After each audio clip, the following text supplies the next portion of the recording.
বিসমিল্লাহির রহমানির রহিম। সুপ্রিয় শিক্ষার্থীবৃন্দ, আজকের ক্লাসে সবাইকে স্বাগত জানাচ্ছি। আশা করি তোমরা সবাই ভালো আছো। তো শিক্ষার্থীবৃন্দ, চলো আমরা সরাসরি আমাদের ক্লাসে চলে যাই। আজকে আমরা পড়ব ফিনান্স, ব্যাংকিং ও বীমা প্রথম পত্রের অধ্যায় ৮, মূলধন, বাজেটিং ও বিনিয়োগ সিদ্ধান্ত। তো মূলধন, বাজেটিং ও বিনিয়োগ সিদ্ধান্ত এই অধ্যায়টি শুরু করার পূর্বে আমি কিছু সাধারণ কথা তোমাদেরকে বলতে চাই। সাধারণত মূলধন বাজেট একটি প্রতিষ্ঠানের দীর্ঘমেয়াদী সিদ্ধান্ত গ্রহণের সাথে সম্পৃক্ত। দেখা গিয়েছে যে একটি প্রতিষ্ঠানে স্থায়ী খরচ এবং চলতি খরচ দুই ধরনের খরচই হয়ে থাকে এবং বিনিয়োগ হতেই মূলত এই ধরনের খরচগুলো নির্বাহ করা হয়। বিনিয়োগ থেকে যেহেতু খরচ নির্বাহ করা হয়, তাই দেখা যায় যে এই খরচগুলো সম্পর্কে সঠিক সিদ্ধান্ত গ্রহণ করা একটি ব্যবসায় প্রতিষ্ঠানের জন্য অত্যন্ত ঝুঁকিপূর্ণ। তো শিক্ষার্থীবৃন্দ, আজকে আমরা যেই বিষয়বস্তুগুলো নিয়ে আলোচনা করব সেগুলো হচ্ছে: ১ নম্বর, মূলধন বাজেটিং কি; ২ নম্বর হচ্ছে প্রকল্প কি; ৩ নম্বর, প্রকল্পের শ্রেণীবিভাগ ব্যাখ্যা করো; ৪ নম্বর, প্রকল্পের মাধ্যমে কিভাবে বিনিয়োগ সিদ্ধান্ত গ্রহণ করা যায়। তো দেখো, আমরা এখন আমাদের আলোচ্য সূচি অনুযায়ী প্রথম প্রশ্নটি হচ্ছে মূলধন বাজেটিং কি। মূলধন বাজেটিং এমন একটি প্রক্রিয়া যা প্রতিষ্ঠানের দীর্ঘমেয়াদী বিনিয়োগ সিদ্ধান্তের সাথে সম্পৃক্ত। মূলধন বাজেটিংকে সাধারণত ব্যবসায়ীগণ তার প্রতিষ্ঠানের মূল্যায়নের প্রক্রিয়া হিসাবেও বিবেচনা করেন। মূলধন বাজেটিংয়ের ক্ষেত্রে প্রত্যেকটি বিনিয়োগ সিদ্ধান্ত বা প্রকল্পের আয় ব্যয় প্রাক্কলন করতে হয়। আয় ব্যয় প্রাক্কলন শেষে এসব সিদ্ধান্ত বা প্রকল্পের নিট নগদ প্রবাহ নির্ধারণ করা হয়। এখন দেখো, আমরা অনেকেই প্রাক্কলন শব্দটির সাথে পরিচিত নই। ইংরেজি বাজেট শব্দটির বাংলা প্রতিশব্দ হচ্ছে প্রাক্কলন। আমরা আয় ব্যয়ের কথা বলেছি।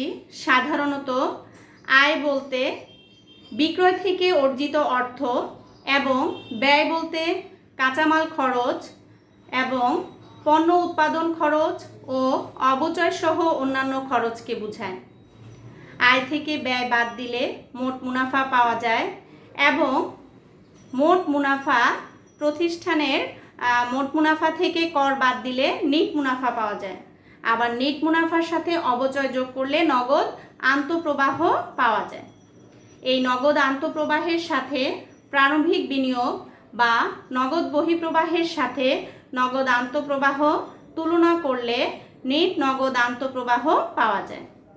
দেখা যায় যে যেই প্রতিষ্ঠানের নগদ আন্তঃপ্রবাহ নগদ বহিঃপ্রবাহের চেয়ে বেশি, সেই প্রতিষ্ঠানটি লাভজনক প্রতিষ্ঠান হিসাবে গ্রহণযোগ্য হয়। আর যদি কোনো প্রতিষ্ঠান দুটি বিনিয়োগ সিদ্ধান্তের সম্ভাব্যতা যাচাই করে, সেক্ষেত্রে যেই বিনিয়োগ প্রকল্পের নগদ আন্তঃপ্রবাহ নগদ বহিঃপ্রবাহের চেয়ে বেশি, সেই প্রকল্পটি বেশি গ্রহণযোগ্য বলে বিবেচিত হয়। তো শিক্ষার্থীবৃন্দ, আসো আমি একটু বোর্ডে লিখে দেই মূলধন বাজেটিং কি এবং এর বৈশিষ্ট্যগুলো কি কি।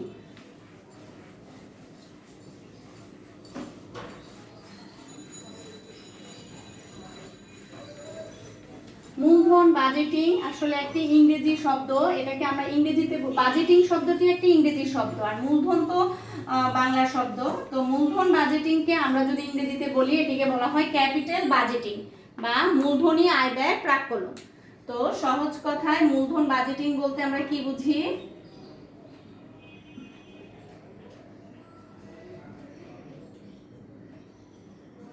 মূলধন বাজেটিং হচ্ছে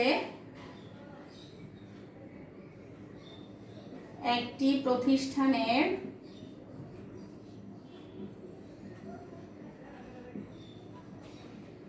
দীর্ঘমেয়াদী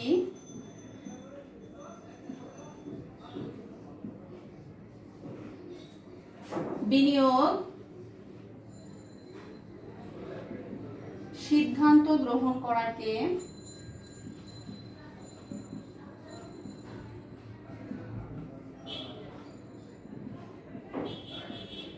মূলধন বাজেটিং বলা হয়।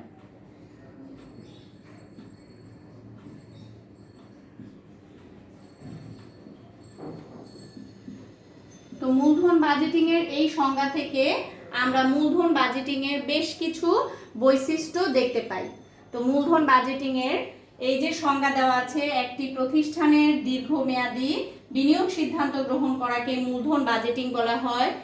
এই সংজ্ঞা থেকে আমরা মূলধন বাজেটিং এর যে বৈশিষ্ট্যগুলি দেখতে পাই তার মধ্যে প্রথমটি হচ্ছে মূলধন বাজেটিং এর বৈশিষ্ট্য সমূহ। আসলে কি, প্রত্যেকটি সংজ্ঞা যখন তুমি শিখবে অবশ্যই সংজ্ঞা থেকে বৈশিষ্ট্য কিভাবে বের করতে হয় সেটি শেখার চেষ্টা করবে। বৈশিষ্ট্য জানা থাকলে তুমি এর সুবিধা অসুবিধা বা এই সংক্রান্ত বিষয়ে যে কোনো প্রশ্ন আসলে ছোটখাটো উত্তরগুলো নিজে নিজেই করতে পারবে। তাহলে মূলধন বাজেটিং হচ্ছে একটি দীর্ঘমেয়াদী প্রক্রিয়া। এটি একটি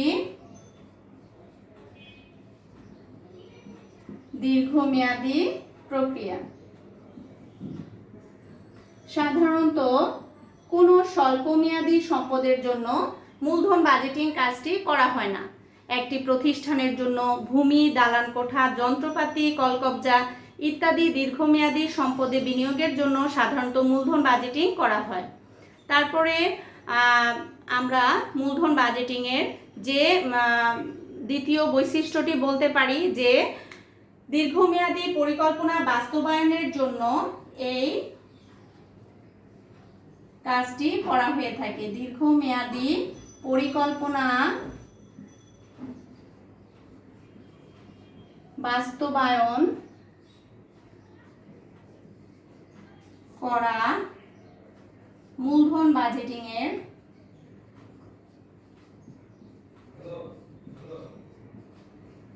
বাজেটিং এর উদ্দেশ্য।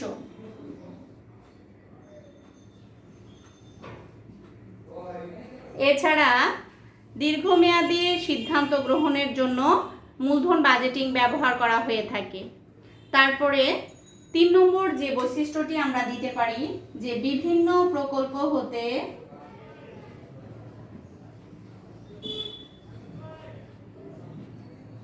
লাভজনক প্রকল্প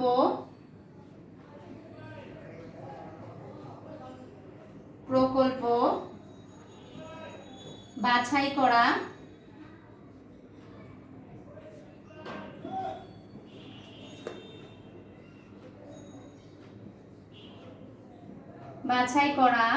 বা প্রকল্পের লাভজনকতা নিশ্চিত করা মূলধন বাজেটিং এর কাজ।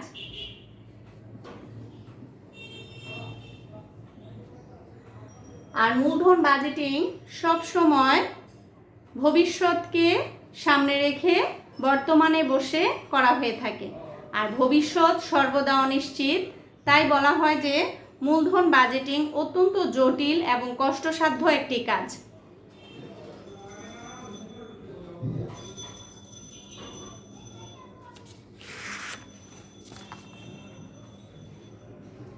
তো আমরা মূলধন বাজেটিং এর এই বৈশিষ্ট্যের আলোকে বলতে পারি যে মূলধন বাজেটিং হচ্ছে প্রতিষ্ঠানের দীর্ঘমেয়াদী বিনিয়োগ সিদ্ধান্তের সাথে জড়িত একটি প্রক্রিয়া। এই প্রক্রিয়ার মাধ্যমে প্রতিষ্ঠান স্থায়ী সম্পত্তি যেমন জমি, দালানকোঠা, যন্ত্রপাতি, আসবাবপত্র ইত্যাদি ক্রয় থেকে শুরু করে এসব সম্পত্তির প্রতিস্থাপন, ব্যবসায় সম্প্রসারণ, নতুন নতুন মেশিন উৎপাদন এবং উৎপাদন পদ্ধতির আধুনিকায়ন ইত্যাদি বিষয়গুলোর সম্ভাব্যতা বিশ্লেষণ করে সিদ্ধান্ত গ্রহণ করে থাকে। এবার আসো শিক্ষার্থীবৃন্দ, আমাদের আজকের পাঠের যে দ্বিতীয় বিষয়বস্তু ছিল প্রকল্প কি, আমরা সেই বিষয়বস্তুতে চলে যাই। প্রকল্পর ইংরেজি শব্দ হচ্ছে প্রজেক্ট। সাধারণত প্রজেক্ট বা প্রকল্প বলতে একজন ব্যবসায়ী বা বিনিয়োগকারীর সৃজনশীল চিন্তাশক্তির প্রয়াসকে বোঝানো হয়ে থাকে।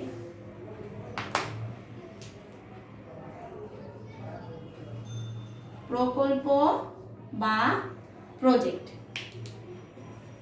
তো আমরা প্রকল্প বা প্রজেক্টের সংজ্ঞা দিতে গেলে বলতে পারি যে একটি নির্দিষ্ট সময়ের মধ্যে নির্দিষ্ট পরিমাণ অর্থ ও লোকবল বিনিয়োগের মাধ্যমে একটি নির্দিষ্ট উদ্দেশ্য অর্জনের সার্বিক পরিকল্পনাকে প্রকল্প বলা হয়। এবার আসো প্রকল্পের প্রকারভেদ বা শ্রেণীবিভাগ। প্রকল্পকে সাধারণত দুই ভাগে ভাগ করা যায়। প্রকল্প দুই প্রকার, একটি হচ্ছে স্বাধীন প্রকল্প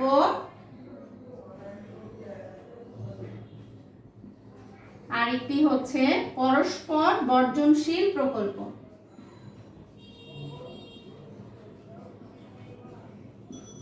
শিক্ষার্থীবৃন্দ, এইখান থেকে অনেক প্রশ্ন আসে। প্রকল্পের শ্রেণীবিভাগ এবং প্রকল্পের ক্ষেত্রে কিভাবে বিনিয়োগ সিদ্ধান্ত গ্রহণ করা হয়, এই প্রশ্নটি অনেক বোর্ডে এসেছে। তো দেখো, স্বাধীন প্রকল্প কাকে বলে? স্বাধীন প্রকল্প হলো সেই সকল প্রকল্প যেখানে একটি প্রকল্পের নগদ প্রবাহ অন্য আরেকটি প্রকল্পের নগদ প্রবাহের সাথে সম্পৃক্ত নয় বা সম্পূর্ণরূপে স্বাধীন। যেমন ধরো, একটা ডিজিটাল স্টুডিও তাদের জন্য ক্যামেরা কিনা এবং ছবি প্রিন্ট করার মেশিন কিনা দুটি হচ্ছে স্বাধীন প্রকল্প। অর্থাৎ ক্যামেরা এবং ছবি প্রিন্ট করার মেশিন দুটি কিন্তু একটি স্টুডিওর দোকানের জন্য আবশ্যক। এখানে একটি ক্রয় করলে আরেকটি ক্রয়ের সিদ্ধান্ত বাদ দেওয়া যাবে না। তো এই ধরনের প্রকল্পগুলোকে বলা হয় স্বাধীন প্রকল্প। এরপরে আসো 2 নম্বর, পরস্পর বর্জনশীল প্রকল্প। পরস্পর বর্জনশীল প্রকল্প হলো সেই প্রকল্প যেগুলো একটির সাথে অপরটি প্রতিযোগিতা করে এবং একটি প্রকল্প গ্রহণ করা হয়, অপর প্রকল্পটি বাতিল করা হয়। যেমন ধরো, কোনো প্রতিষ্ঠান তার প্রতিষ্ঠানের জন্য যদি কম্পিউটার কিনতে চায়, বাজারে 3টি কোম্পানির কম্পিউটারের মধ্য থেকে যে কোনো একটি কম্পিউটার বেছে নেওয়া, এটি হচ্ছে পরস্পর বর্জনশীল প্রকল্প। কিংবা একটা মুদির দোকানদার তার দোকানের জন্য ফ্রিজ ক্রয় করতে গিয়ে বাজারে 3-4 ধরনের ফ্রিজের ব্র্যান্ড থেকে যে কোনো একটি ব্র্যান্ড বাছাই করে নিতে পারে। একে বলা হয় পরস্পর বর্জনশীল প্রকল্প। তো শিক্ষার্থীবৃন্দ, আমার মনে হয় তোমরা আজকের আমাদের পাঠের আলোচ্য বিষয়বস্তুগুলো খুব ভালোভাবে বুঝতে পেরেছো। তোমাদের যে জায়গাগুলো মানে প্রয়োজন সেগুলো তোমরা তোমাদের খাতায় নোট করে নিবে এবং বারবার পড়বে। তাহলে তোমরা বিষয়বস্তুগুলো ভালো করে তোমাদের মাথায় থাকবে এবং যে কোনো প্রশ্ন এখান থেকে আসলে লিখতে পারবে। তো আগামী ক্লাসে আবার দেখা হবে। সেই পর্যন্ত সবাই ভালো থাকবে, সুস্থ থাকবে। আল্লাহ হাফেজ।